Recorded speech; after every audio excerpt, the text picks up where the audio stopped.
Welcome to What Do You Say, the podcast that peels back the layers of remarkable individuals to reveal their extraordinary sides and their incredible lives.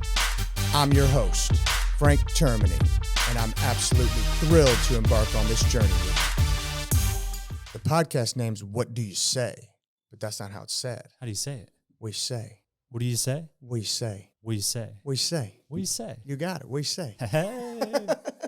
All right, ladies and gentlemen, welcome back to What Do You Say? I'm your host, Frank Termini. With me, as always, my brother and co-host, Andrew Termini. Hey. Now, you're going to go through the whole deal. The whole thing. Well, like, because I always say leave a message, and if you don't leave messages. Yeah. Okay. So if you like what we're doing here, please like, subscribe. Remember to leave us a review. Turn on those notifications so you can be updated every time we upload some new content. So that's all we have to say. You don't have to leave a message. You don't have to leave a message. Just text message Frank if you know. No, but we tried to film an intro, Kat, and I jacked it up like 100 times. And mine were super stiff. It was just real awkward. So we just decided to do a little bit more informal intro and, kind of just be us. Yeah. But today's story's got, we have weight, but this one's like personal weight for us. Yeah, today's story's got some layers. And some emotion, and you're definitely personally connected to this one. So we're going to have, Michelle's coming on here in a second. Michelle is Frank's wife. My beautiful wife is going to be on in a second. She's going to share our story and kind of what part of our mission is since this tragedy happened. And now we have Kat Conrad, who is the Clay County Drug Task Force. Is this correct? So tell us exactly like what it is that you do. Okay, I am on the Clay County Drug Task Force. Okay, all right, I am a detective. I'm the assistant supervisor for our squad. Right, because you have a sergeant, so you're not the head, right? You have a sergeant. No, okay, got it. I'm not the big man. And you actually, the way we met Kat is because Kat investigated Nina's issue, which we are going to get to here in a second. So, and you're intimately involved with this fentanyl crisis. Yes, which it is a epidemic that is not going away. Right.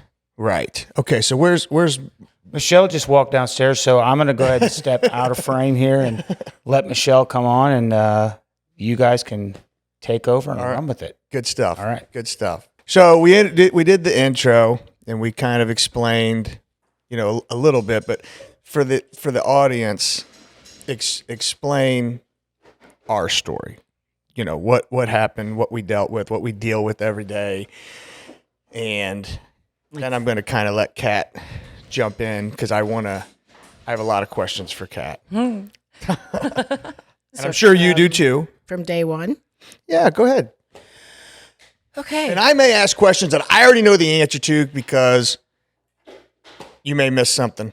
And I may force you to answer something that, you may be missing that the audience doesn't know. So go ahead. Okay. So we have a daughter. She's actually, her birthday's tomorrow. She'd be 25. I was in Florida with our 12-year-old Gianna. We were there for a cheer competition. Is that where you want me to start? Go ahead. Yeah. Okay. And this is back in 2021. Yes. All right. Good. Nina had a ex-boyfriend, was struggling a little bit with the breakup, and decided she wanted to go to Florida with us. And so I said, come on, everything's paid for. Let's go. We go to Florida. We get there on a Friday.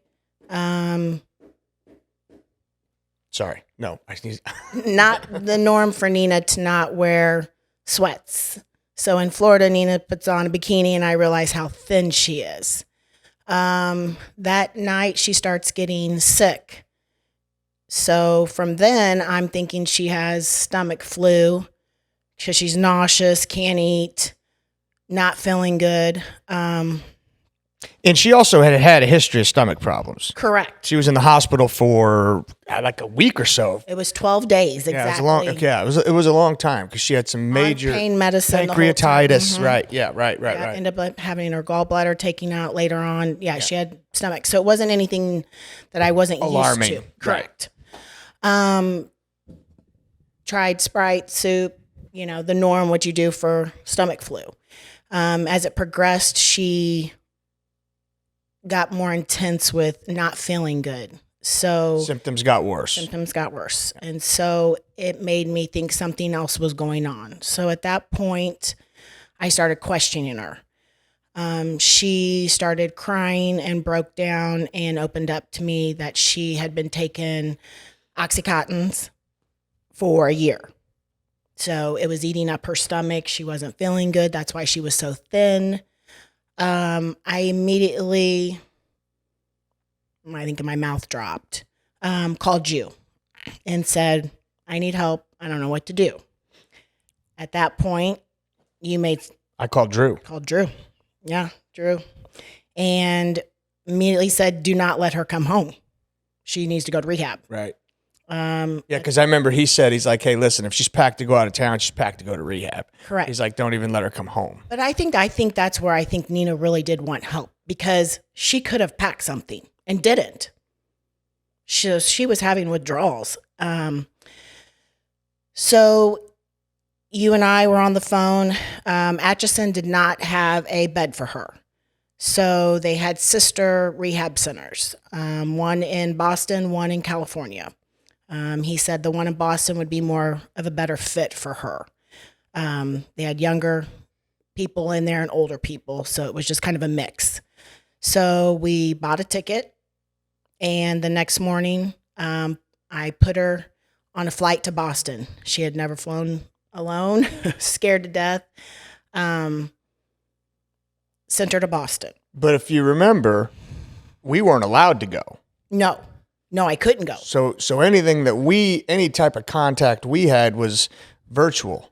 Correct. Right. That's typical for most really good rehabs. But also, I think the biggest thing was they wouldn't let anyone in there because it was the COVID stuff. So Yes. we were just kind of, which in my opinion, hindered us from knowing exactly what was going on. You know what I mean? And understanding the severity of what was going on. True. I mean, we just didn't know. No.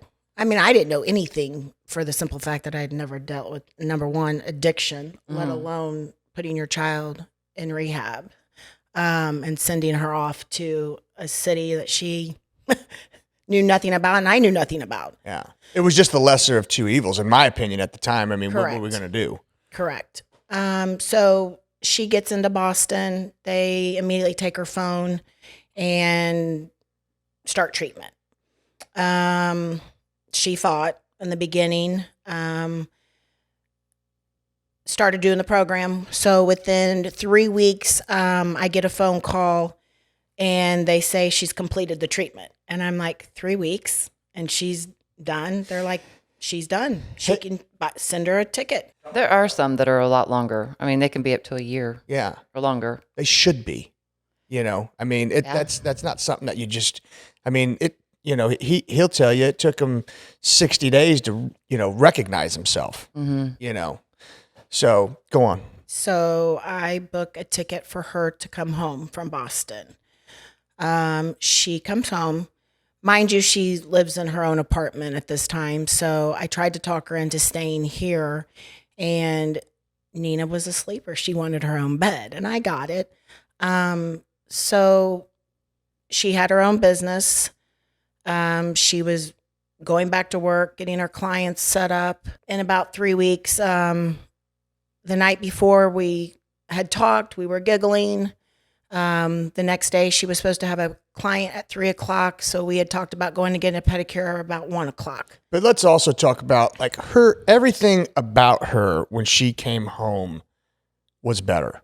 Yes. I mean, she put on weight. She was that's right. smiling. She was getting up in the morning because Nina was a sleeper even since she was a teenager. 10 years old. Yes. I mean, it was nothing for Nina to sleep till noon. Mm-hmm. Which So- is typical. Yeah. Typical, high school yes. kid. Yeah. Yeah. Right. Yeah. Yeah. So she was getting up though early. Like that was her biggest thing when she would call me from rehab. But she'd be like, "Mom, I've been up since 8 o'clock and I've already had breakfast and my bed's made." And this, I'm like, "Who are you?"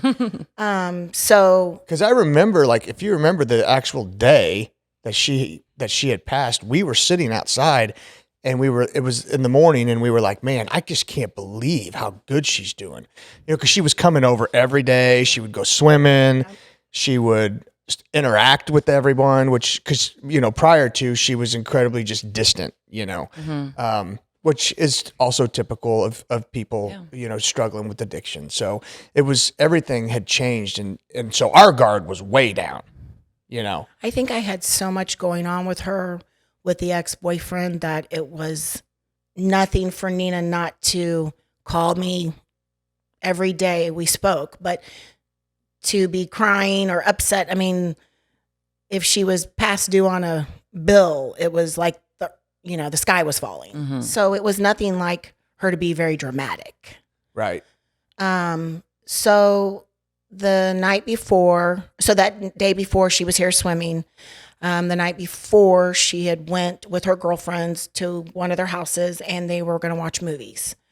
The next day I tried to get a hold of her, and I had called her brother and said, "Have you heard from your sister?" And he's like, "Mom, she's probably sleeping. She had stopped by the night before and she was really tired."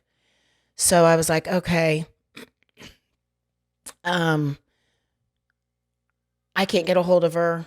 Look at Life 360, see that she's at her apartment. So mind you, I'm home with my 3 little ones, and I load them up in the car and go to the apartment. We get to the apartment.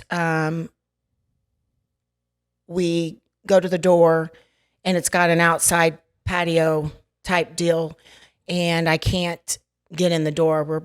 Me and the kids are banging on the door, screaming her name, no response, no response. In my mind, I'm thinking she took something to go to sleep, and she just is sleeping. She's hard into sleep. I call her brother, because then I kind of start panicking, and he goes, "Mom, I guarantee she's sleeping."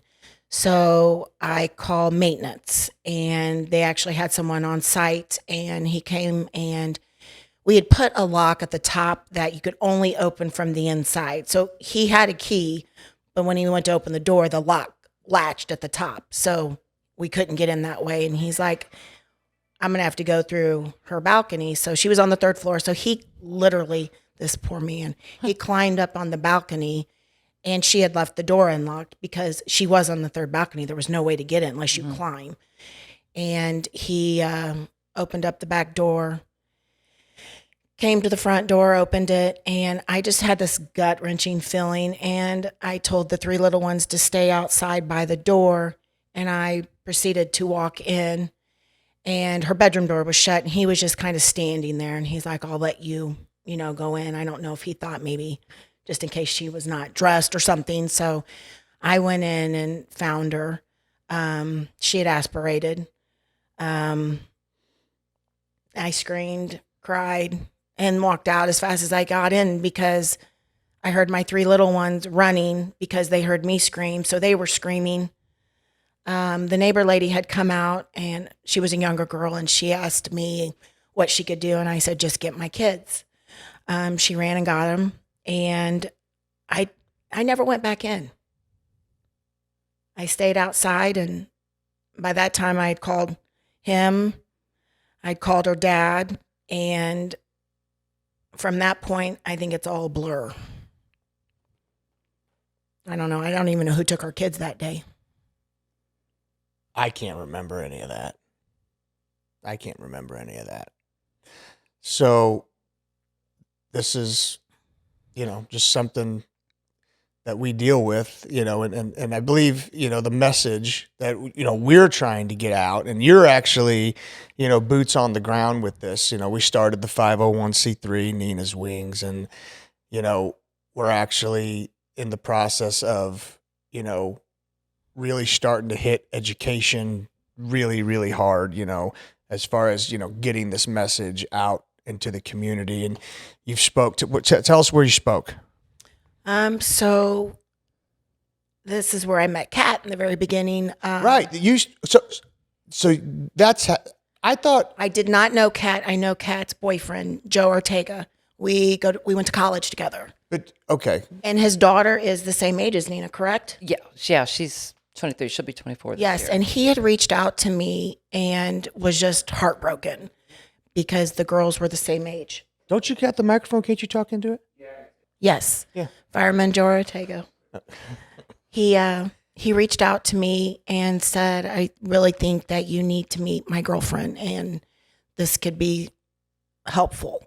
And so Kat and I spoke, and I think we spoke for like an hour and a half the first time, hour and a half, 2 hours. Long time. And from that point on, she had asked if I ever wanted to come speak and tell Nina's story, would I go? And I said yes. And so I started going to the grade schools with you. We've gone to St. Andrews, is which our kids go now, and her daughter went. We've gone to St. James, but her and I have stayed in contact ever since. Like probably maybe 3 or 4 weeks after Nina. So St. Andrews, you've went to St. Andrews a couple times. Where else? St. Therese. Sometimes And then I've spoke at Pius with the volleyball girls. You've spoke with the football team. You see, we did one at St. Pius, and I don't think you could make it that day. I don't think I could make it that day. Yeah, I there was working. something- yeah, I think there it was was during like my holiday decorating time, which is my crazy time. How many people at KU? So then recently, I got asked by Nina Passantino, who after Nina was a godsend with us and the kids. Oh God, yeah, for sure. Yeah.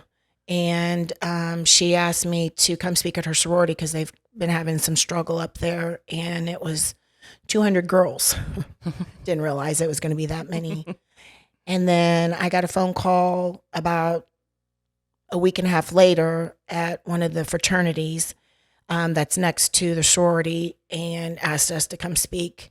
And there was 90 something boys there. What a what a respectful group of kids too. Hats off to that fraternity. What was that fraternity? I don't know. You see all the Greek letters. I don't know what the hell it was. Phi Kappa Psi. Phi Kappa Psi. Is that what it was? I think so.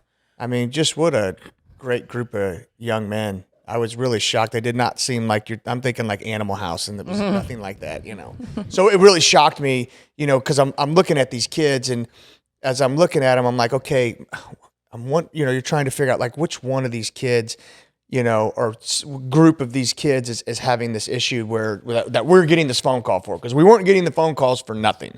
It's that they know there's issues up there, and I'm just like, man, it's attacking people that it looks benign. Yes. It's I think you have that stereotype though, right. that it's not here. We're a middle class family. All our kids went to private schools. You wouldn't. I mean, and something. You look at these kids because they have like they'll have like walks and things like that, and they have all these pictures of these kids, and it's like, God, none of these kids look like the type of kid that would do something like this or engage in this type of activity. And I don't, you're right. I probably just have a bias or prejudge. I think that's everybody though. I agree. We also, I spoke, we did the Channel 5. Yeah, they came here. That's Channel right. 5 Cat That's right. had Yeah. them coming to us. And then I ended up doing a interview with the Kansas City Star. Yeah. And So I've done a handful of things. And another, interesting thing, and we've had Carlos Dallas on. He was one of the first people we had on the podcast, and him and his wife both work for the Department of Homeland Security. But, currently the Department of Homeland Security has this case. They're the ones working on it. Good. And from what it sounds like, from what they said to us, is typically when only fentanyl is in the deceased system, they're having a tendency to pick these cases up. And what they said to us was that it is a Homeland Security issue. Fentanyl is a Homeland Security issue because it's all coming through Mexico from China. And that's kind of like, where I want you to step in. And so just give us a brief synopsis of like your credentials, how long you've been in law enforcement, what all you've done, things like that. just to kind of establish some credibility, Okay. if you would. Gotcha. I've been with the Clay County Sheriff's Office since 2009. Okay. And I worked the road, worked the jail. I've worked different positions. But actually, I think it's tomorrow, 6 years, I have been on the drug squad and Okay. absolutely love it. I have a passion for it. I definitely found my niche in law enforcement. I get to dress like this. Yeah, right. So I literally, the only time I wear a uniform is I have a picture of you in your uniform. yeah, I was forced to wear it that day because he thought it would look better. Otherwise, working the Chiefs parades, in 6 years I don't wear a uniform, which is so it's this. So we just kind of blend. We're normal people, but as you kind of to backtrack. Yes, my boyfriend. I was talking to him. I was like, I don't know what's going on. This was during COVID, and it was about 2021, 2020. And all of a sudden, we just kept getting these overdoses. And we were like, what is going on? What is going on? And then he tells me about Nina. And he's like, oh my gosh. And I actually had to work that day. I was going to go with him to the funeral. And he told me about it and how horrible it was. And he goes, I think she overdosed and this, that, and the other. And I said, I want to talk to her because that's when we discovered it's fentanyl. Yeah. It was the Perk 30 pills.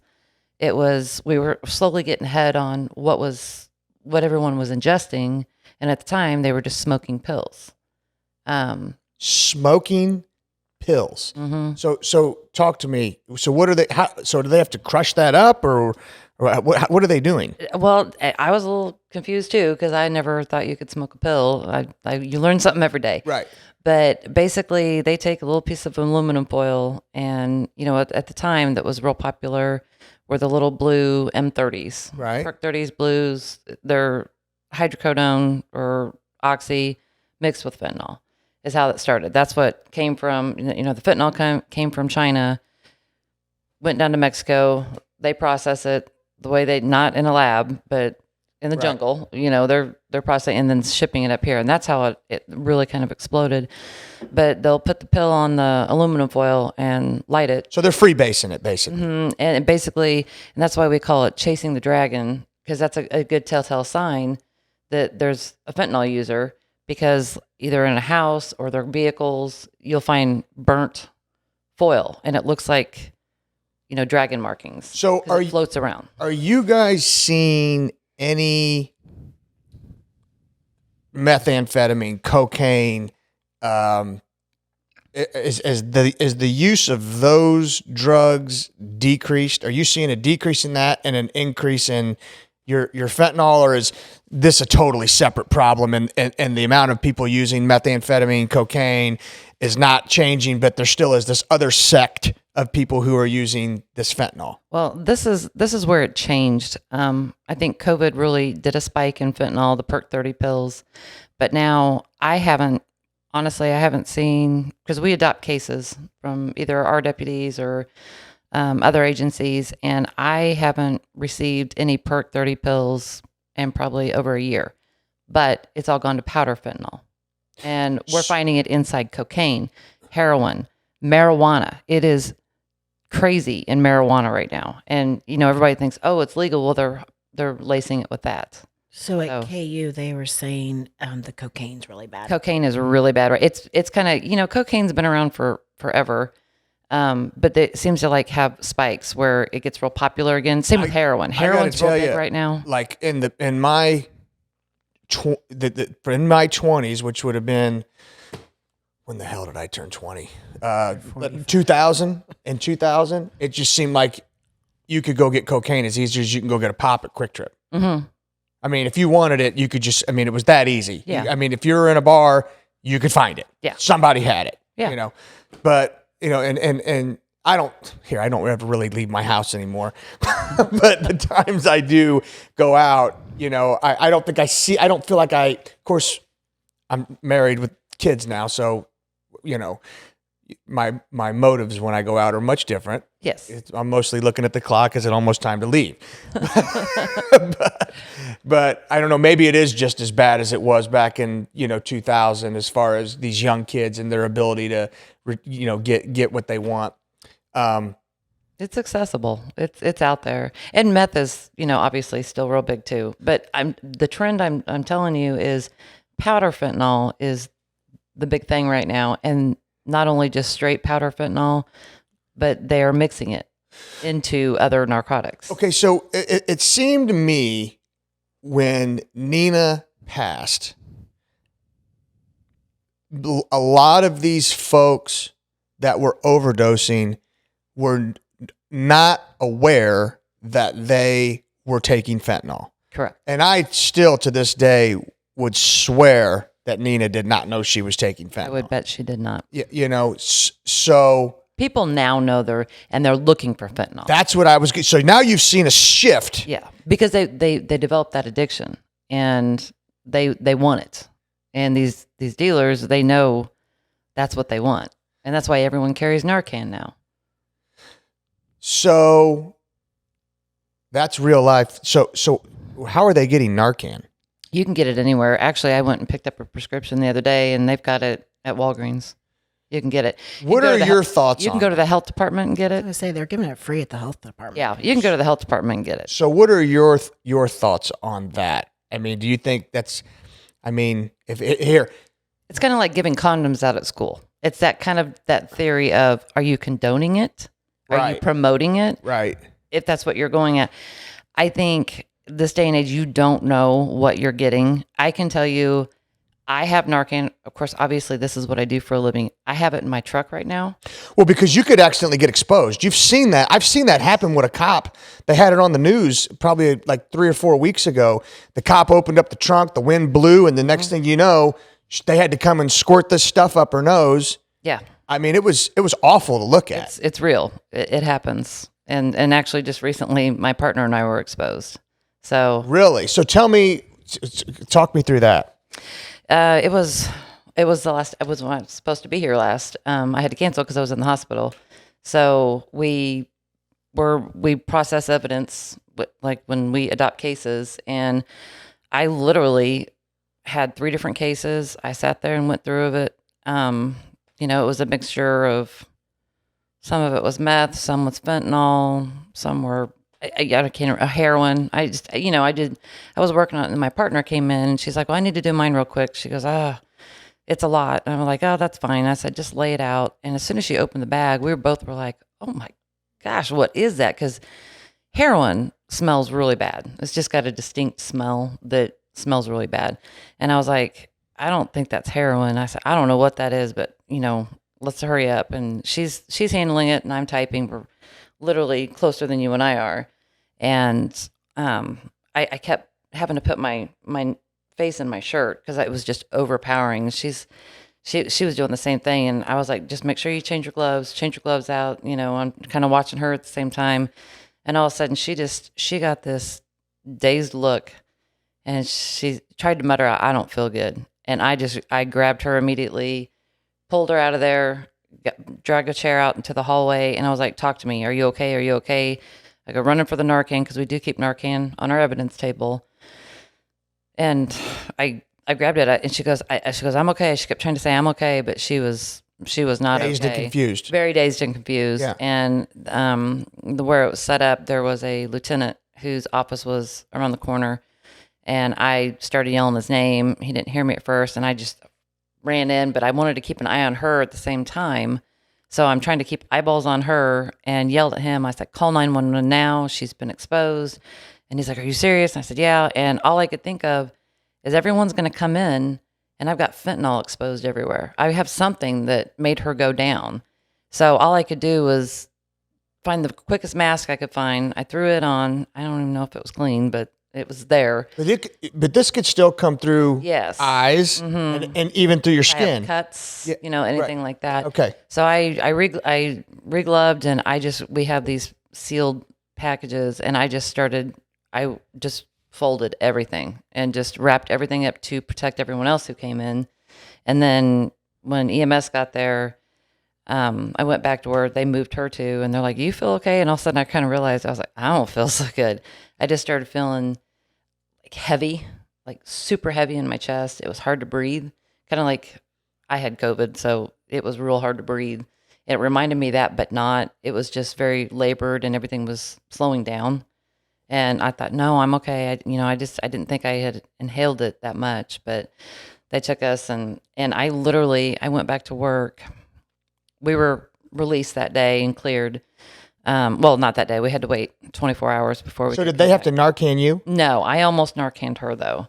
I came close, but we were both coherent, just slow, Right. slurred. We were hearing things, and we both heard it in tune together. Like our captain, I guess he said something, and we both were like, rah, rah, and we started to make fun of him because we thought that's what he was saying, but evidently he was speaking clearly, but You guys didn't. we hear didn't hear it clearly. clearly. But we both still to this day think he was, he was slurring. But yeah. So when we went back to work, and prior to her coming in working on her cases, I had 3 individual cases, and I'm very, very organized with my cases to keep everything separate. Everything organized. I'm very, just Meticulous. yes, very meticulous about it. And I keep everything in files. And I went back through and I was starting to work on my case files. And I literally, not one thing, it's all my handwriting and it's all my documentation of times and exactly what I did. I don't remember a thing of it. And I didn't realize that until I went back. I mean, I remember that day, but I don't remember So testing all this stuff. Don't remember it. the Narcan dose. Is there ever a situation where you need to do it more than once to bring them back? Yeah, that's happened quite a bit. It happened. Yeah, I personally haven't had to Narcan someone, thank goodness.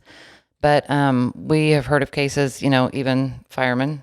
So you're seeing lethal doses of fentanyl in Which is 2 little tiny milligrams. It's a 2 lethal dose. 2 milligrams. Imagine a few grains of salt. I'm gonna say you measure it out like with Yeah, the kids. with You that- show them like the tip of a pencil. Yeah, or on a penny. Just a few grains of salt. That's enough that's a lethal dose. Okay. So you're noticing lethal doses of fentanyl in cocaine, Mhm. marijuana, Mhm. heroin. What else? Meth, Meth. pills, all sorts of pills. It's not just the Perk 30s anymore. Like I said, I haven't seen Perk 30s in a while, and they've changed it up. They try to make it more colorful, try to make it more sexy for younger kids, and make it look Right. like Skittles. I always say the kids can't have Skittles. Yeah. That's why. Now, when you buy them at the store, Right. they're safe. They are. It's Well, we trick or treat, but I throw all the candy away. yeah. I take the kids to the store and buy them what they want. That's okay. That's where my life is now. You know what? I would probably do this. We're kind of hyper cautious. It's that's There's nothing wrong with that. So now we're looking at. You got answered? If you got Nope. answered, okay. So now we're looking at Adderall, Xanax. Because what are they really looking for? The kids, they're looking for Adderall. They're looking for Xanax. They're looking for marijuana, cocaine. They're looking for. What about ecstasy? It's out there. Yeah. I mean, Have you found it in that, or is that even a drug anymore? Called it is. Molly. Oh yeah. Is yeah. that the same thing? Yeah. It is. It's out there. Don't see a whole lot of it. No. Every now and then it pops up, but So, what do you find it? Do you find it most in a certain type of drug, or is it just kind of mixed pretty evenly throughout all of them? it's pretty much in all of them. I would say for me, myself, with my cases, I have had more probably in heroin lately, but it also takes months to get back from the lab. So technically that was 6 months ago. Right. That was the trend, and I didn't realize it. I mean, I can tell by looking at it, but I'm not a scientist. Right. So I always send it to the lab just to verify and to have them weighed out in measured amounts because, that's what the prosecutors want now. Prosecutors want measured amounts. So tell me. I'm weighing everything now. I weigh pills. I never weighed pills before. I weigh pills now. I weigh everything. Is there a certain amount that the prosecutor's like, this isn't worth my time? I'm not fooling Not with fentanyl. With fentanyl, it doesn't matter. They're going Does after not matter. It does not matter. Do you remember with Nina, they wanted to make sure that it was straight fentanyl and there wasn't other stuff in her system? It was Well, different then. right, And but that's the thing. It's changed. you. Right, because but it's that's not the question I was asking. So, like, what they were saying was, if there's other things in her system, it's too easy for a defense attorney to shit on your case. Correct. Right. So, which with Nina's case, that wasn't it. It was she had nothing but fentanyl in. But my question to you was the amount of fentanyl. So like, but you're saying it could be 2 milligrams. They're It can going be- at you. It's as long as, typically it's got to be weighable, but I mean, nobody just has a dusting. Do you find that people in your position, whether it's an FBI agent, a DEA agent, Clay County Drug Task Force, are they pushing, say, illegal sales of marijuana?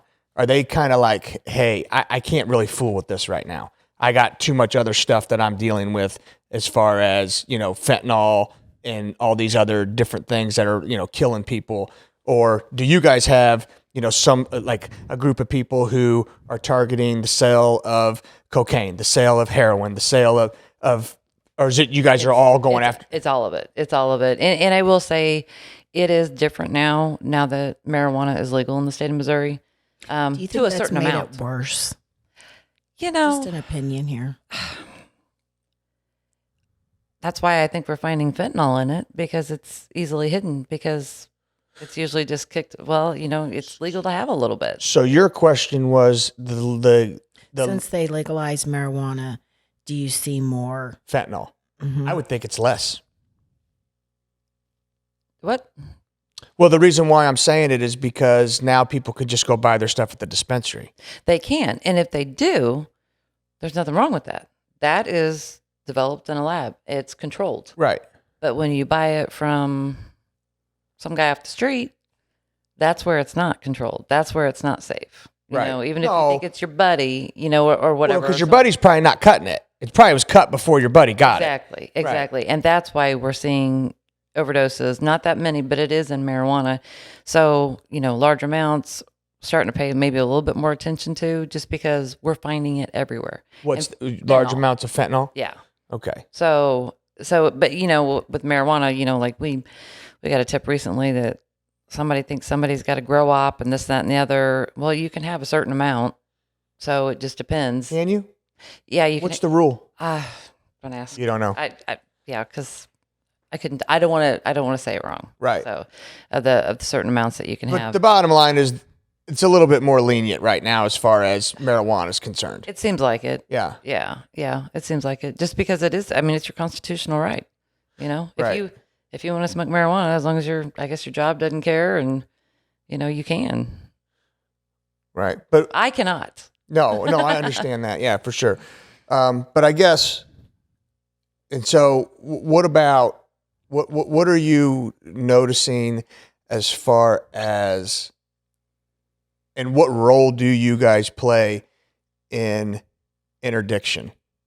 And do you think interdiction is worse in this part of the country than it is anywhere else? Well, we don't have a specific interdiction team. We do work closely with a group. We are still part of what's called MOWIN, and it's the Missouri Western Interdiction and Narcotics Group. We're a group of Kansas City, Jackson County, Platte County, FBI, DEA, HSI. It's all one big group that we're a part of, and we're multi-jurisdictional. But they do have an interdiction group, and I think one of our guys used to be on it with them, but he's not any longer. But I think they do a fantastic job, because Kansas City, if you think about it, is you got I-70 going right through it, and you got I-35. So it travels all right through Kansas City. So would you say that a good portion of the fentanyl that is coming into the country is coming here and then moving east, west, north, south? It's going everywhere. There's no telling where it's coming in exactly, how they're getting. I mean, they're getting creative. Like recently, they've discovered that when they're weighing their trucks on the scales, they're padding it with the fentanyl first, and then they do their load to show the difference in weight and say, well, this was my normal. They're hiding it on the trucks. I mean, they're creative. There's so many different ways. Well, I mean, there's so much money in it. there's tons of money, and that's what the drive is. It's all about money. When it's all said and done. At the end of the day, it's But- been that way since the 70s. Yeah, it's all about money. I mean, let's face it. I mean, here, in my opinion, why can't we stop the cartel? Tell me why we really can't. You tell me why we can't. In my opinion, I don't see any reason why we couldn't absolutely destroy them. It would be fantastic. They are so powerful and have so much money. And But they don't what follow about- by the rules that you and I do. Right, but what I'm saying is, I'm talking about our armed forces versus the cartel. That doesn't seem like it's going to be that big of a fight. True, but that's a whole nother world war right there. It's huge. It's huge. In a perfect world, yeah, it'd be great to stop it. Because that's where our drugs are coming from. That's where human trafficking is. I mean, there's more than just they're sending fentanyl up here. It's a whole lot of human trafficking, smuggling, murders, rapes. They are a whole different entity. And so, ultimately, there is no stopping it.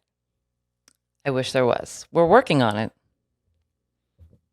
One in every agent and every officer and every deputy across this country that we're trying to stop it. We're trying to educate. We're trying to. You're trying to stop it, not necessarily from coming in, but educate people to not do it. True. That's basically what you're trying to do. Yes. Right. Because, so I guess my thing is stopping it from coming in. And I'm not saying this as a knock. I'm saying this so people understand it. That's a figment of your imagination. I would love to see it. We try constantly to stop it. But like I said, they get more and more creative. They find different ways. I mean, every way that you can think of imaginable, they do. They get it here. It gets in here. Her and I spoke earlier today, and I had told her about going to KU. And we came up with this, that she does what she does and I do what I do, for the simple fact that if we can change one person, then it's making a difference. You have to think that way, because if you don't, then you'll quit and so will you. I mean, you really have to think.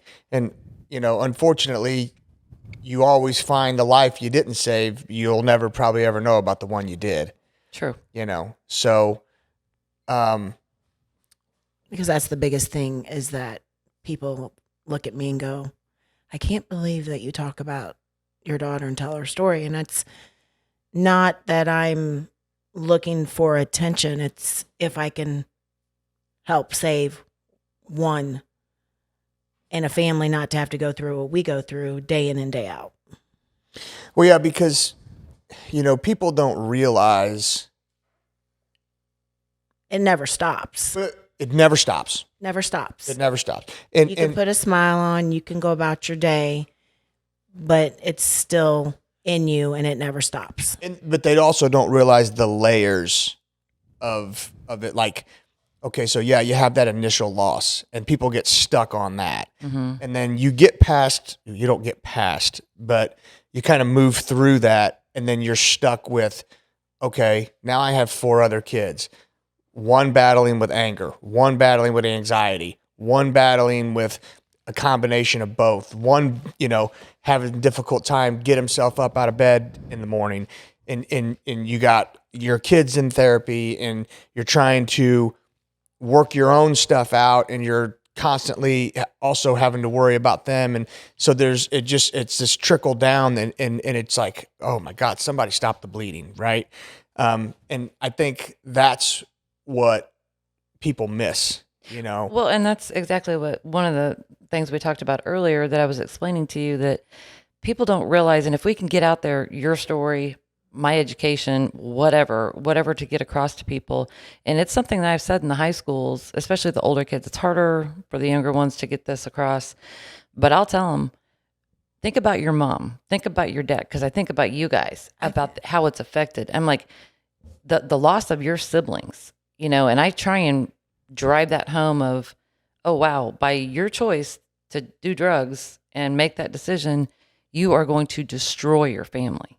not just yourself. Like, I think something kids, and I wouldn't have been able to wrap my head around this unless that's actually happened to me, but the sound of a mother that just lost a child is the most horrific sound, haunting sound that anyone will ever hear, in my opinion. I mean, the sound of a mother going through that, it's gut wrenching, Yeah. and especially as, a husband who, you can't, there's nothing you can do to help him. And we can't really feel what they do. Mm-hmm. It's different. You can't possibly understand what a mother goes through when the bond that they create over a 9-month period with this child inside of them. I can't imagine everything that you've been through. Both of you even, but I always say I was blessed with 22 years. I did get to see her grow up. But my biggest thing is I do have 4 other kids. And I know Nina would not want me to curl up and call it quits. I know that much. But it is a struggle day in and day out because I have to take care of myself. But then I have to figure out how I'm going to take care of these 4. Mm-hmm. And I think you and I we kind of made a commitment that our kids are not going to say, hey, our sister died and our parents went with them, Yeah. You know what I mean? So that's one thing that's kind of, I think stuck in my head for sure. same. When there's those days where you're like, "Ugh, I don't want to get out of bed. Yeah. I don't want to take them to school. Here. I don't want to go to Here, I don't- sports. I don't do funerals. I've gone to 2 since Nina, and the last one, both of them, I've just gone to the mass, and I literally end up going home or coming home and going straight to bed for a couple hours because I'm mentally and physically drained. Oh, I can imagine. So talk to me about this, or how do I want to say it? I guess I heard in some states what they're doing, if they could link the sale of fentanyl to an overdose where the person died, that they can charge the seller with. Murder. Okay, so which states is that, and where's Missouri at with that? I don't know what all states are actually proactive that way. Honestly, I don't, and I wish I did. You're gonna make me research after this, just so you know. That's all right. But as far as Missouri, yes, if we can prove it, they will prosecute. I can tell you right now, we are working on a couple of cases that we were able to figure it out, but that is the hardest part. Okay, are you able to share? Not too much, Okay. honestly, Okay. because these are open investigations. But basically, what I can tell you is, kind of like your situation is, Nina's is still open. yeah. Which I can't believe that. Here, I want you to finish, and then I'll go to my point. Go ahead. Okay. Sorry. Murder has no, or homicide has no statute of limitations, so it could be open a while. But Oh, that could be like a 20-year deal, and you I can hope still not. come back and. I hope not. Right. But the thing is, and especially like when she passed away, and like when this whole epidemic of fentanyl came out, we were all just like, what is it? What is hitting us? What is happening? I mean, we were found a 14-year-old in a dryer, pulled her out with fentanyl, 14-year-old in the dryer. in the dryer, hiding with her fentanyl. It was bad. I mean, it doesn't matter how old you are. 14 is the youngest one I've dealt with. Up to, 40, 50, but typically the age range is, 14 we're seeing to like 25. It's typical. For some reason, it seems to be hit that age group quite a bit. But what I was saying is, let's say I'll use Nina as an example, and I can't remember exactly all the details, but let's say she got it from this guy named Boy One, And you guys know it, but how do we know that she got it? We have to prove it. We have to prove where she got it. Did he actually give it to her? Did he have her take it? Is that where did she buy it from 3 different people? She had a supply. Who knows which pill she took or however she ingested it. It takes a lot to try and prove where it came from, who it came from. We're getting better at it. I can tell you that. That struggle is real. It is real. Because it is. when they call me, they can hear the frustration in my voice. Mm-hmm. They're frustrated get too. it. I guarantee it. And they get it. They're and I super get it. nice. They are. They've been great. But the frustration is real because June will be 3 years Mm-hmm. and still ongoing.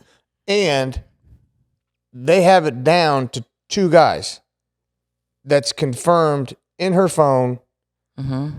in her Snapchat, and also where they met. I mean, these drug dealers, either they're stupid or they just know that they can get away with it because they Snapchat all their stuff and they're basically advertising. Yeah, they advertise on Snapchat. Definitely. And I'm like, are you serious right now? This is why our 12-year-old doesn't have a phone. Yeah, I mean, so Get it. I didn't think that it would take them that long to hem these guys up at all. But here they are 3 years later. And I got to just wonder, and you could probably speak intelligently on this, they could probably hem these guys up for distribution right now. But they probably don't want to do that because, I don't know, maybe they got a bigger fish they're trying to go after. I really don't know what they're doing. Possibly. I don't know the exact case and everything and all their discoveries, so I don't want to speak on it. But I do know, that group that you're working with, they're really good at what they do. But you just can't say, well, I know it was this guy. Well, you have to you have to prove it. And that's the difficult part. That's the frustrating part because I can be like, if I had a DOA and I know his friends, his family or whatever, everybody says this is the only person he bought from, I still have to prove it. I have to prove it. It's not easy. I know it sounds easy. Well, I would just think, here, these kids, they're young kids. They think they're tough kids. Mm-hmm. You could look at them and see they're just little punks. Yeah. And I just have to think you could easily go start questioning them and they'd probably sing like canaries. I have Right. to, or you could threaten them with jail time or something and they'd probably tell you exactly where they got it from. And you could just start, but I don't think they've even done that. I don't think they've. Regardless, and not every kid's the same. Not every kid is sweet and innocent and will do the right thing. This generation, they're invincible. I agree with you on that. cannot do. They have zero accountability, and I've got kids, obviously, of this generation, but there's no accountability. What are they going to get out of it? They're not going to tell you. It's not as easy as when we were all younger. If somebody sat us down and said, okay, you're going to go to jail, yeah, we'd probably cave. Right. We probably would have. I know I would have. Honesty is and integrity is important to me. Not saying that not all kids are that way, but it's a different generation. My stepdad was a police officer and he used to take us down and he did the drug talks and Mhm. did all that and would take us and show us, me and my sister, all the drugs Mm-hmm. and what they would do. And then he would take us to the jail cell and show us. And yeah, I was scared to death. Yeah, you didn't want to be there. No. Jail is not a place you want to be. No. And here, I had the drug talks with my kids. Mm-hmm. With my son is 26. Nina will be 25 tomorrow. They knew what were right and wrong Mm-hmm. were. You know what I mean? And I think that is one of my biggest things too. When I talk, I make sure people know, yes, Nina made a choice. Yes, she did. Okay. But her choice was not to do fentanyl. Mm-mm. So No. I think let's she distinguish developed the two. I to don't. a I'm not narcotic. looking. Yeah, I'm not looking for the pity party. I'm just trying to get it out there that Mhm. it wasn't a choice to get fentanyl. Yeah, I wholeheartedly, and I didn't know her, but I agree with that. I don't think she knew it was fentanyl. I really don't. And a lot of people didn't because we had not to discount her, but we had a lot more overdoses then. I think that day, it was Cece's husband. Yeah. Had said it was like she was like number 40, like he had dealt with in that week. Yeah. Like it was a high number. Yeah. It seemed like every time we turn around. Well, Nina wasn't the only one that day. There was someone else we knew that had happened to. Yes, my friend Brenda, her daughter. Yeah. So there was, Same exact day. yeah. Yeah. And part of the difference, I think, and I'm no scientific proof on this, but what we're seeing a trend of is they're building a tolerance. So of course they're going around with Narcan. You know, I interviewed a kid recently, and you know, I said, how many times have you overdosed? Because that's just where I'm at. I'm like, I know you've overdosed. I know you've almost died and you've been Narcan. And he said, I haven't. He goes, I'm lucky. And he is a full-on addict. I scared to death for him right now. I just can't believe. But they're building up a tolerance. But he Narcans people all the time. That was what you had told me that I was really surprised at when we spoke at St. James, was that the new thing is you and I go to a party. Narcan parties, yeah. We know we have fentanyl. You're taking the fentanyl. I got the Narcan to make sure that you're not overdosing. And then once I come down off my high, then it's your turn. Correct. Mm-hmm. That's crazy to me. That's terrifying. And the crazy thing, like I talked to Joe, because obviously he's on the fire department too, is I said, you go to these calls where you guys don't need to call police first. You know, it's a situation, because there's a lot of times that police won't come, you know, to protect the scene. They're there for a medical call. And they might have somebody kind of in and out or whatever, you know, they might Narcan them, take them off to the hospital. That's it. If they overdosed or they were on it, we're not getting informed. We can't investigate. So there's so many out there. So the fire department isn't obligated. It's a HIPAA law. It's a HIPAA law. They you can't. They you can't can't communicate. So with you. and so I'm just like, but if they see something and police is on scene, or they, you know, ask them, they can request and be like, hey, you know, but 9 times out of 10, as a paramedic, they're there to respond for a medical call, and they're there to sustain life. They don't know. Paramedics were there first for Nina. There was paramedics there. That was the first there. Mm-hmm. And there was a lot. Don't you remember they had to put the EKG thing on me? And Yeah. I just remember there was a lot of firemen, a lot of EMTs, and a lot of police officers and detectives. Yeah. Mm-hmm. And Ton. with someone who's passed, yeah, the police will come, everyone will come, everyone and their brother will come. But that's what I'm saying is, I think there's a lot more, and I think there was a lot more we didn't know about, you know, not just our department, not just Clay County, but other agencies, where it's no fault of the fire department, Right. or it's no fault of their families. They didn't know, you know. And then, you know, it's a HIPAA law, you know, and I would like to see something to where it can still protect the patient, the family, but to where we can better combat this, because it's happening and we don't know about it. Just like all these Narcan parties and kids who are Narcaning, someone is overdosing right now, and their friend is. how many overdoses throughout the city do you think there are a day? Kansas City. I don't know. I couldn't give you an exact number. It was high back in 2021, but like I said, they're starting to build a tolerance. You know, once you keep doing something. We had a guy, he's in prison now. He was up to, I think, like 15 to 16 perk pills a day. And kind of the reason why, he had to have it. He had built up that tolerance. He had to have it.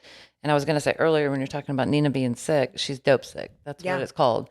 And I didn't realize that. Yeah, because I had no idea. Dope sick is awful. It feels like your insides are, and that's what she kept saying, destroying you. I mean, it's your body and your brain trying to. Well, and that's why I really do believe that she wanted help, because she kept saying, I don't like the way it makes me feel. It's eating up my stomach. Mm-hmm. That was the biggest thing that she said that night when we were in Florida.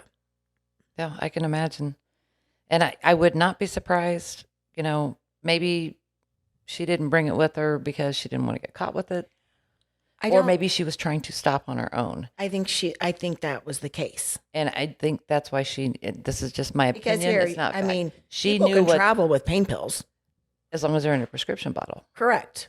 So, but what I'm saying But, is, I I mean- think she knew what dope sick was Right. Oh yeah, prior. yeah, I think she knew because she had tried to. From Yeah. everything that you've told me. yeah. Yes. I think 100% that wasn't the first time she had went through a withdrawal, and I just don't think she really. I don't think she knew how to help herself. Yeah.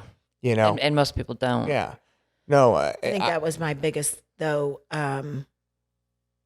thing with rehab is that they can't tell you anything because she was 21. Mm-hmm. She's an adult. She's an adult. So How can you help someone that's an addict that needs help?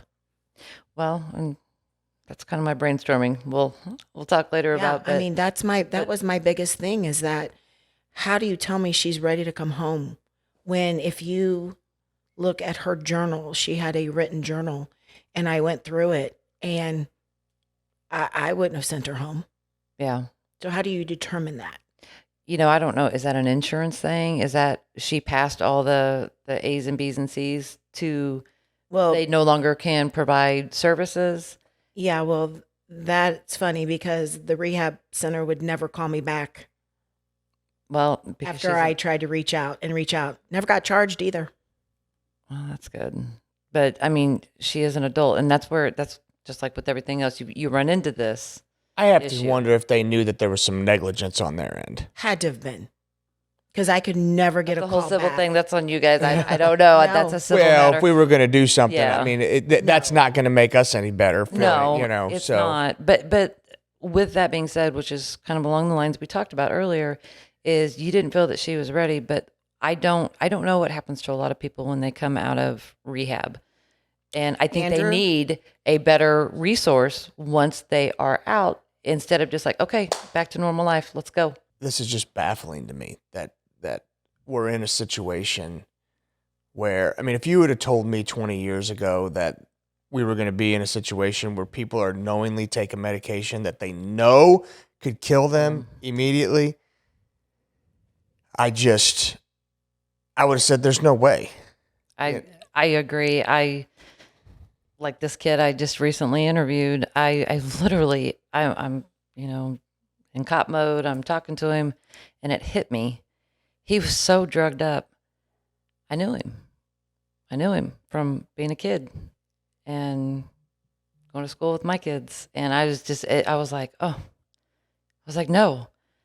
But he's that far gone. And he's like, first thing he said to me, I'm an addict. I'm addicted. I need fentanyl. I'll get dope sick if I don't get it. And I'm just like, this, I would have never in a million years. So are you guys noticing now, because it seemed like 3 years ago that this was hey, I'm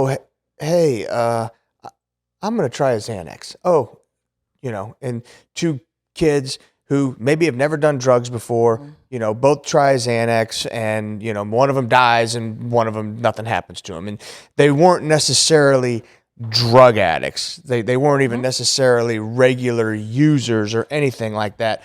Are you guys seeing that decrease in more people knowingly, addicts actually overdosing? So, because that would ultimately say whether or not things like education, because you hear about it every day. So it's on the news, it's on a podcast. Oh, yeah, it's everywhere. Do you think things like this are decreasing the kids who are not addicts, who maybe are just being kids, experimenting? Trying something because it's cool. Right. And are you seeing a decrease in that and an uptick in your addicts overdosing? Definitely more addicts. It seemed like in the beginning, when this was brought to our attention, it was more of the one time. Right. One time. I mean, a couple examples I'd like to give you is like we had one guy decided to take a pill. He swallowed it. He wasn't smoking it. He was standing right in front of his front door. Ring door cam was there. And he took it, and within seconds, he collapsed. His fiance heard something at the door, went to the door, found him, luckily, was able to call 911, and he survived. But it hit him that quick. You don't know how much is in it. And that's kind of what we explain in our summits, that these aren't made in a lab where there's the correct amount of fentanyl, because fentanyl can be used in the hospital. I've had it for pain when I was in the hospital. Yeah, I have. It actually It's works terrible. I hate it. It makes me so sick. Hold But- on though. But Right it's after, regulated. okay, It is but right regulated. after Nina though, we went to the hospital for you. You were throwing up. You weren't in pain. And what did they offer you? Fentanyl. Yeah. And I looked at him cockeyed. Like I gave him a look like, Hold on. you got to be kidding me. I told him on 2 separate occasions that I did not have pain. I was in there for nausea because I had to get my gallbladder removed. So the nurse comes in. She's got 2 shots. I said, "What do you have?" She goes, "Well, I got 1 for nausea and 1 for pain." I said, "I don't have any pain." Yeah. I said, "Just give me the 1 for the nausea." And the nurse looked at me, I swear to God, and said, "You want me to waste it?" And I said, "Swear." She goes, "You got a driver. Remember, you were sitting right there." And I'm like, I'm nauseous. Last thing I want is an opiate, Yeah. because those make me nauseous anyway. Yeah. I said, "Give it to somebody else. Waste it. I don't care what you do." I said, "I don't want it." Yeah. I couldn't believe it. I really couldn't, but I also had it when I was in the hospital with my shoulder and I had an infection. And I'm going to tell you, it, number one, works really, really good. It does. It works really, really fast, but it goes away really fast. Yes. And I told them, I think I was in the hospital for 3 days. Yeah. And after about a day and a half, I told them, "Don't give me that shit no more." Yeah. I said, Did you get a headache with it afterwards too? "Oh, I was so zoned out." Yeah. But I remember thinking, I get the addiction. Yeah. It's like a warm hug. Yeah. You could feel it go up your arm, and then once it hits your shoulder, your body melts and all your pain goes Yeah. away. No pain whatsoever. None. And I had to be wheeled into the emergency room. So, I was in a lot of pain. I do have a question. How fast? So I think the last text message Nina had was probably around 1:30 in the morning with her girlfriends. They were talking about movies. When you said the gentleman rang the doorbell and she saw, how fast do you have to get to them? Or how fast does it take? It depends. It depends on It how much depends they on take. it depends on how much they have ingested, whatever form of way they've done it. It depends on their body. This was a big guy, but obviously there was a lot of fentanyl in it. The other story I was going to tell you all, which I know you've heard before, is we did have 2 girls that drove from Olathe, Kansas, up to the Northland, to the Staley area, to buy one Perk 30 pill. They split it in half, and they each took half. And by the time they got back, passenger passed away in the car. Driver was fine. But that's because it's not regulated. One half of the pill had the fentanyl, the other half didn't. And they didn't know it was fentanyl. So, yeah. It's so you don't know, and you don't know how fast it's going to hit you. And also, so I'm looking at Narcan. So it is going to definitely be dose dependent because There's people who've been Narcan 8 times in a row. because Narcan is a competitive agonist. Antagonist. So an agonist is something that does the exact same thing as fentanyl would do. An antagonist is something that would do the exact opposite. And the fact that it's competitive means it's going to have to compete with the fentanyl for the receptor site.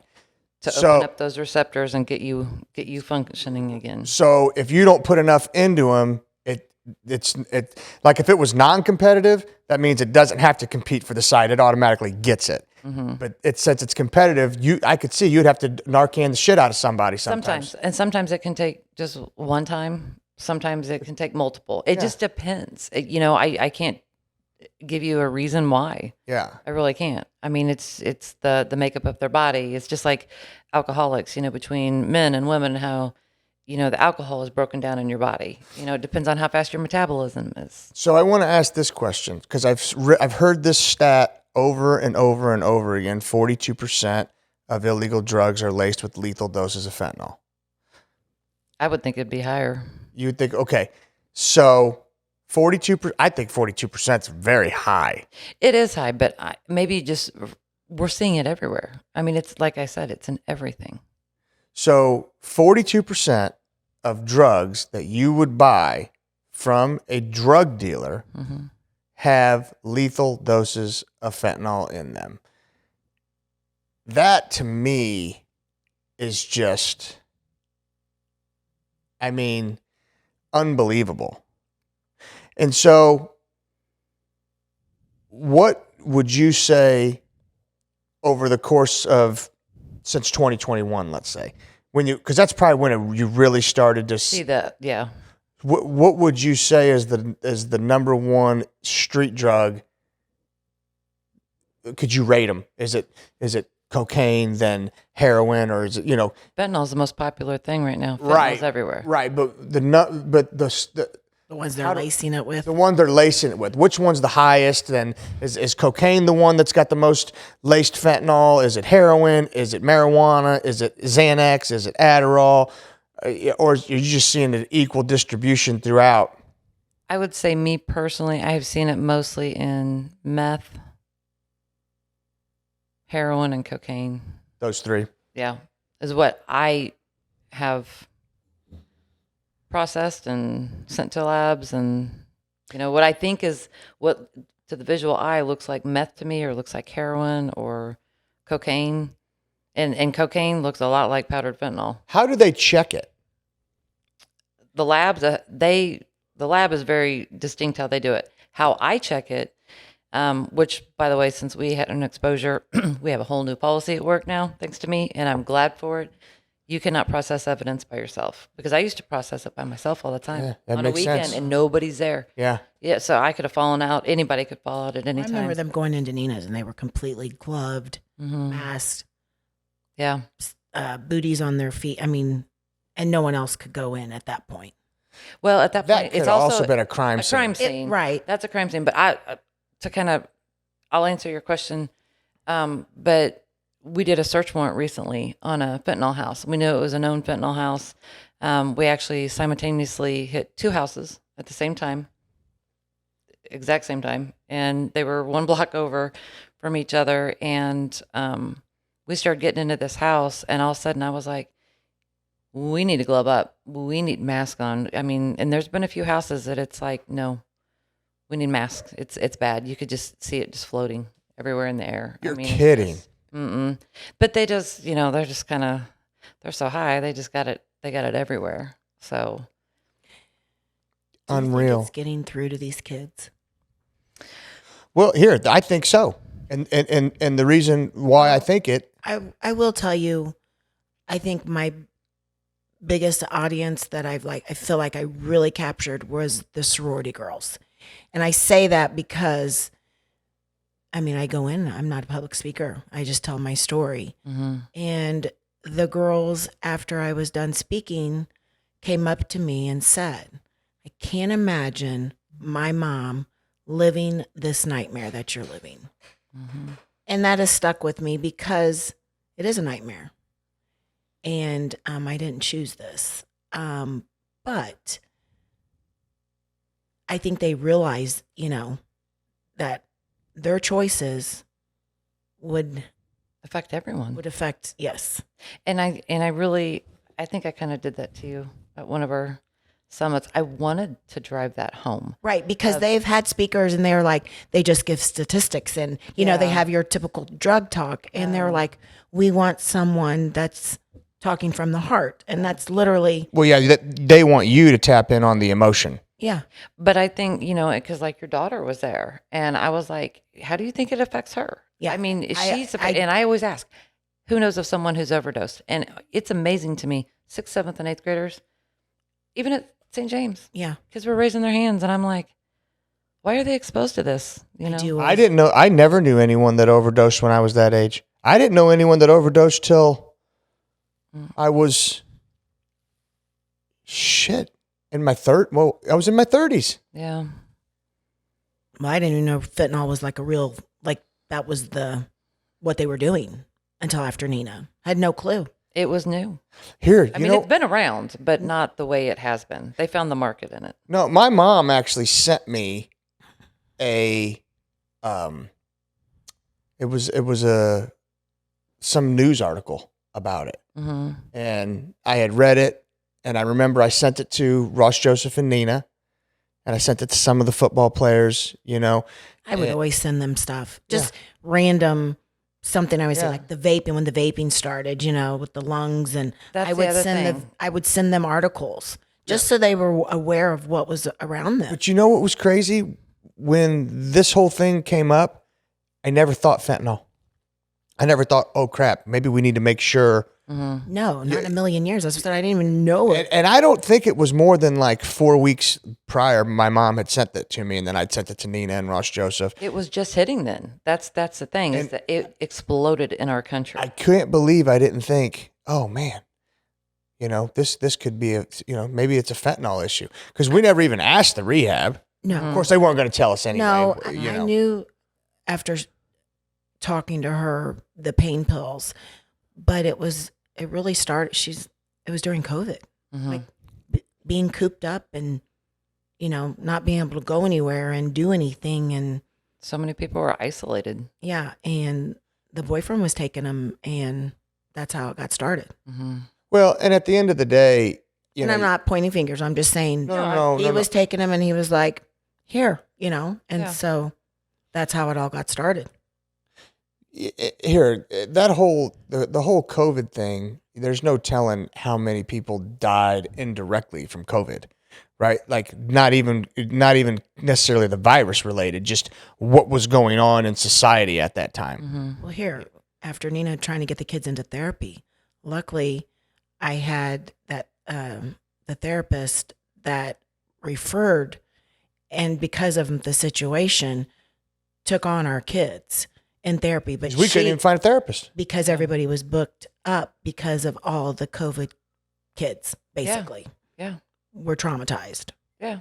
So A we lot of them struggled. suffered depression. Yes. Separation. So we anxiety. struggled, They but didn't, luckily- they're affected now still. She took them in, and to this day, she's still crazy busy. But anytime that I call her, she calls it we're on maintenance. Just when needed, she'll get them in within like a week. great. No questions asked. Yeah. But we've all been doing therapy since I think I started 3 weeks after Nina, as soon as that she could get me in. And luckily it was a therapist, not luckily, but she Could relate. could relate because She she lost lost a a child, child. yeah. Something different, but Mm-hmm. she knew all the emotions that, that we were going through, because you never dealt with anything either. So we were going through. Never dealt with anything. Well, you never dealt with Andrew Ross. Yeah, You know right. what I'm saying? So Right. you were double whammied. Right. Yeah. So it was just a lot of emotions and It was a lot of trauma for sure. a lot of therapy. Yeah. That I was certainly forced to, deal with.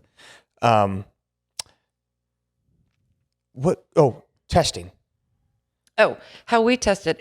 We have what's called a TrueNarc instrument.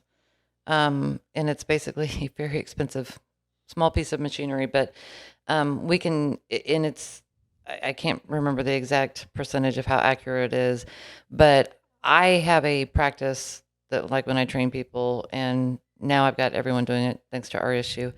But when we receive evidence, we have an evidence locker, and they'll wrap it in a heat sealed plastic bag, and this will shoot through a plastic bag, a glass, containers. It's a laser basically that can test it. So I don't open anything now. So you just have a laser? It's on a machine, and it will test for fentanyl, heroin, cocaine, you name it. So it's almost like a scanner. Kind of. You kind of scan it, and then what does it do? Does it tell you what it is? Mm-hmm. It's got a computer monitor that will, after it takes depends on how fast and how backed up the machine is, but to scan a product, a minute, And if it comes up inconclusive, I automatically send it to the lab. And if it's something that I'm in question, I will still send it to the lab because that's 100% accurate. So I would rather wait on a case to file if I want to know if I think there's fentanyl in it or if it's like. And then how do they test it at the lab? That's a lab question. They have all sorts of chemicals, and they do It everything reacts a certain way to different chemicals. And they've got all sorts of high tech, sophisticated equipment and better ways of doing it. Because I'm just wondering if maybe there's a way. I mean, instead of giving them Narcan, to give them a means of testing it and testing what it is they're getting ready to take. It's not cheap. It's not expensive. cheap. Yeah, it's like a $20,000 machine Really? that sits in the palm of my hand. But You were getting ready to say something when I said about vapes. yes, and that was the other thing is vapes seem to be huge among high schoolers right now. But we are finding fentanyl in vapes because a lot of the vape pens, some of them you can just buy like the pods, Right. and just you can buy them at Quick Trip or whatever. But some of them you can refill with your own liquid, and fentanyl is being put in it. So I actually had a kid who took a hit off of a vape pen. He thought it was nicotine at one of the middle schools in the Northland, and he overdosed. So still waiting on records, but yeah. They weren't able to bring him back? Oh, he was. He was Okay, able. good. He made it to Children's Mercy, and 12 years old.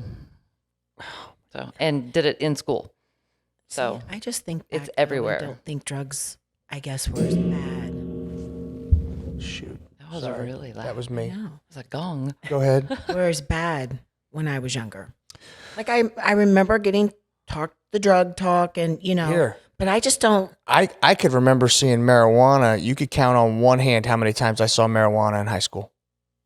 I mean, really, you could count on one hand. And then, college, it was a little bit more, but it still wasn't like, that it was just, Well, I say that all the time. I'm like, me and my girlfriends, we never did drugs. It was never even a discussion ever thought about. I mean, most of us were athletes too, so I mean, it just wasn't part of our era. no, I get it. I get it. So where, I guess, what is the plan of attack from law enforcement as far as to at least try to stop some of the bleeding? Because like you said, I mean, if you guys if you think you're going to stop it all, we know we can't. I mean, we've dealt with the war on drugs since the late 70s, early 80s. So clearly drugs are going nowhere. So is there ever a day where we're back in a situation where there is no fentanyl and, you're still left with what we had prior to, which was your heroin, your cocaine, which ultimately now just seems like, hey, I'll take it. Yeah. And honestly, it's going to be something bigger and better is next. you think it's going to get worse? I do. Absolutely. We're already seeing carfentanil, which is, I heard we were watching a movie I about watched it. a movie and just hurt. And yeah. They kept saying carfentanil. I thought it was just a made up deal. So it's High real. 10 times Hightown. stronger. That's what we were watching Right. on. So carfentanil is worse. Yes, it's much stronger, much worse. How but much we're stronger also- can it be? it's- Jiminy Christmas. It's very strong. It's and the first time I got it, because we just started hearing about it, I received some as evidence, and it was in a loaded syringe, and it popped up on our TrueNarc, and I was like, not going to touch this. I'm going to seal this, and I didn't want to have any part of it. But we're also finding xylazine. What's that? I heard about this. Yes, Xylazine. I thought it was in another country. No, it's here. It is here, and it started over. I want to say closer Eastern on- Europe, wasn't it? What is that? No, Philadelphia. Yes, It's I in was gonna say, like Philadelphia. Boston or something like that. Yeah. It's a narcotic. It's used as like a tranquilizer. But we have found that recently, and we're pretty sure that had to be on an active case that we're working right now. It's an analog of clonidine. Mm-hmm. sold under the trade names worldwide, most notably the Bear brand Rompin, and as well Sandazine, Chanazine. See, they're mixing that in. But I'm trying to. They want that bigger, higher high. Right. I know you say because marijuana is legal that they can monitor how it's Yeah, but remember, you got to be 21. correct. But my question is that since it's become legal, Mhm. do you think these kids think that everything else is free range? Because it's legal. So Oh, so here, this is. Go ahead. It's going by the street name's Trank. Mm-hmm.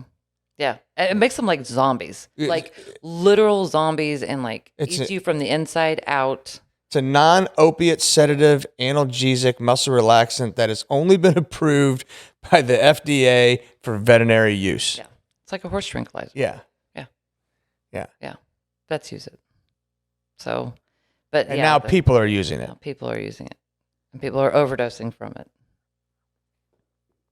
But it's that higher high, and that's what they're. Once you do, you build up that tolerance. You got to have more and more, or you build up and you try and make it better and better. So now you have And that's an fentanyl, addict. That is someone who's that's what addicted. I'm saying. They Yeah. don't care at that point. fentanyl, They got to have it. If they don't, they get dope sick, and they don't want that. fentanyl, carfentanil, and now Xylazine. xylazine. Yeah. And do I predict, would I be shocked, let me put it that way, in the next 5 years, something else? If you told me or asked me, as much as I love my kids, to have kids now, I would be Yeah, petrified. you have to ask. You know I what? would be petrified. You're right. I To don't raise know. them in the environment. Yes. If I was 10 years prior, knowing what I know now, I don't know. I mean, I do love my kids. Don't get me wrong. You're right. I And do. It sounds I mean, terrible to I- say it, but would I have kids right now? You have to. I don't think I would. The problem is you have to shelter them, and then you're trying to do. You guys are in a way different situation too. But I get it. Well, you can't shelter them. No, I know, but I'm saying you feel like you you're have protecting. to. You're not sheltering. You are Yes. mama bear. Because I know that's never Gianna gonna makes stop. it sound like sometimes she's just like, you're so much sometimes. And I'm like, sis, I know. And I'm not trying to be, Yeah. but it is what it is. It is what it is. I can tell you, I have 3 kids, and I am very protective. I do try and give a little freedom, but I do, same as you. I talk and talk and talk, and I remind them, I'm like, don't try this, don't do that. I'm scared to death, It is scary. It's scary. I got a daughter getting because ready to go they to think college. they think it couldn't happen to them. They're invincible. They're invincible. And I have to ask myself, if I was 17, 18 years old, would I receive this? I don't know.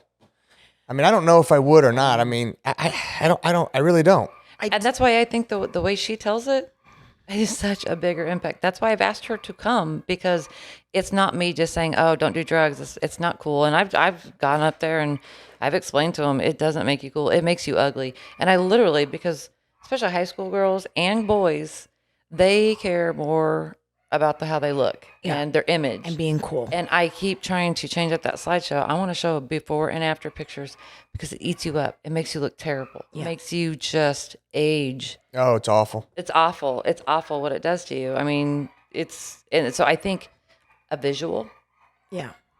would help to get through to kids. And I also think the heart wrench that you have to endure, and especially because we've been, I'm grateful that it's in an area that you and I are familiar with and Right. are a part of. But we still want to branch out to these other schools and these other kids, because Yeah. they're not immune. But I think it means more. They take more to heart. They're going to think about this. Well, I will say after Nina, that was your first year of coaching football at Pius? Yeah, I was getting ready to start my second year. When you say the community, I do feel like I make somewhat of an impact on these kids. After Nina, I think we had 5 football boys that I'm not joking were here every single day, That's awesome. spending time with us. And then I started coaching that following year. And when I tell the story, you could see, I mean, the girls, the volleyball girls, they cry, and I'm really open with them. Now the grade schools, I kind of keep it more It's hard. I mean, really, at the end of the day, G-rated. well, in grade school, I mean, you probably should stick to what, 7th and 8th. I mean, We do 6th, 7th, and 8th. you do all the middle Middle school? school. Okay. All right. And it's still tough. Yeah, I think 6. that But you- the 8th graders, if we could do them separate, Yeah. and like I say, every time we do them, especially like St. Andrews and St. James, they're probably going to go to Pius, and they have siblings Right. that are already at Pius. They're exposed to it already. Yeah. They're around it. They have their older friends, and even if they end up at a public school, and more than likely they have an older sibling. Right. Not all of them, but they already are exposed. Just like that one little girl you and I both watched. She was totally I've been around. I'm just like, oh my gosh, this poor girl, But it's there. It's out there. But if you don't talk about it, then it's just swept under the rug. I think Yeah. that's my biggest thing, because people look at me and they're like, I don't know how you do it. And I'm like, number one, I keep her memory alive. But number two, I don't want to sweep it under the rug. Yeah, I don't blame Because you. in the beginning, yes, I think I was more guarded and embarrassed. Sure. And then it was like, I have to let that go. And I have. I think Oh, you're doing clearly, great. Yeah. I mean, I am fine with public speaking. I mean, I could talk about whatever, but I can't do. I've tried to go, and I'm terrible. Oh, he's horrible. I mean, I did the KU, I did the sorority by myself, 200 girls. And I told him up front, I'm not a public speaker. I'm just here to tell you my story. And then I got asked back to go to the fraternity. And he's like, well, I want to go with you. He's like, they're boys, they're manly. I want to talk to them. I said, okay. So we go, and I start, and I got caught up and started getting teary-eyed like I did at St. James that day. And I looked at him and I was like, Frank T. And he's over in the corner crying like he couldn't even talk. And I'm like, so bad. like, you are no help so to me bad. right now. I'm like, I need a lifeline. I'm fine with public speaking, but But you this, know what? That's what's impactful. And you know what? You It understand did that? catch That's those- what will get to especially those boys. And I'm not at your expense, but you know what? That's raw emotion. Well, I called the girl, Nina Passantino. She's the one who called me up to KU from the get-go. And I called her, or when she called me and gave me the fraternity young man, he's not a young man, gentleman, phone number. He was going to reach out to me. So Nina, I had to reach out to her again, or she texted me and said, did you get set up? And I said, yes. And I said, so this had been maybe 4 weeks since I spoke with the girls. And I said, how are things going? And she's like, it's been silent. It's been good. Like, we haven't had any issues. So she's like, that's a good thing. Because I guess it was really bad to where it was getting brought to their attention. And she's like, it's quieted down. But you could tell both times that I spoke that they weren't on cell phones. They weren't even pulling them out. They were like No, focused on me. those boys were incredibly attentive. I mean, And as attentive as they were, as more as the girls were. yeah, I mean, And there was 200 of them. they turned their chairs and everything, They paid attention. I was really, really shocked with how they conducted themselves. I mean, all of them, they were. I don't know how I would handle someone, Yeah. a mom coming in and just, like I said, I am more detailed with the older ones. And I don't think they knew that the head of the fraternity had called you to go in there. I don't either. Because I think they were caught off guard Yeah, at first. I think they were a Now little the bit. girls knew. Yeah, Well, one thing I do want to say to that, like doing these summits and doing what you're doing is, you've heard me say it before, don't be afraid if you see something to tell someone. And I guarantee you it will have an effect on those, Right. the college kids, because they can either one, try and stop their friend, or two, they're adult enough to make someone aware. And that is an impact to try and stop this as well, or maybe save someone else's life. It may not be you doing it, Right. but it got in their head, someone who's going to make the right decision. Yeah. And they think about the anguish that you are going through. Right. Because at the end of the day, I just have to learn to do life Mm-hmm. one day at a time. It's what we do. That's it. Let me ask you something to kind of close this out. So, I mean, clearly, we're in this battle and it's not going away. And if anything, according to you, it's probably just going to get worse before it ever I hope gets it doesn't. Obviously, my wish is it would all go away. right. But realistically, It's here, Yeah. and trying to, we're trying to fight it. is there a number, a hotline, something somebody can call if they, suspect a loved one on it, or if they themselves are like, hey, I need some help? Do you guys have that information? We do actually. I think we've got a website actually where people can just anonymously. I hope it's on here. If anything, double check. You can always contact the Clay County Sheriff's Office and just advise that you want to report anything. I don't have the right website. We do have I believe it. I shut myself. Andrew, Drewski. Hey, Drew. Can you fix her mic real quick? It went. Oh, there it is. It's Am I back? We're good. We're good. Go ahead. Okay. I could hear That myself mic's and I- finicky. Went off It's for a finicky. second. I touched it. So the Clay County. Yeah, well, you can either call or contact the Clay County Sheriff's Office. You can talk to our dispatch, say, I want to report something, and they can give them the exact website. I believe it's a Clay County Drug Task Force at sheriffclayco.com, but don't. We'll put it out. I see it all the time. Yeah, You I'll can get get it it for to you. me, and then I I'm will going to get give it for to you. our editor, and then he can put Absolutely. it on there. And then I have one other question before we go. In the event that someone has a loved one, okay, and they have a loved one that they know is on fentanyl, and they want to contact, can they do that without fear of prosecution? Oh, Yes. Okay. And I'm actually glad you touched on that, because we have really reiterated, we've always been the focus of, okay, you're caught with drugs, you're the suspect, you're going to jail, that's it. Now, and we tell people, if you are caught up on fentanyl or you're trying to help someone, Narcan them, they're the victim at this point. I get that. They are the victim. We are not there to throw them in jail. We're there to try and get them help, get them to the hospital, get them the right resources. We're not trying to just prosecute them because they're high on fentanyl right now. Right. Does that make sense? You got bigger It's fish kind to of- fry. We have bigger fish to you're- fry. I want to know who gave him a lethal dose of fentanyl. Right. Does that make sense? Yeah. So we're not out there just because you overdose. And that's a big thing that I think people are afraid of, is don't be afraid you're going to go to jail just because you're overdosing or your buddy's overdosing. Call. You're the victim at this point. Right. You are my victim. Right. So, I don't want people to be afraid at all.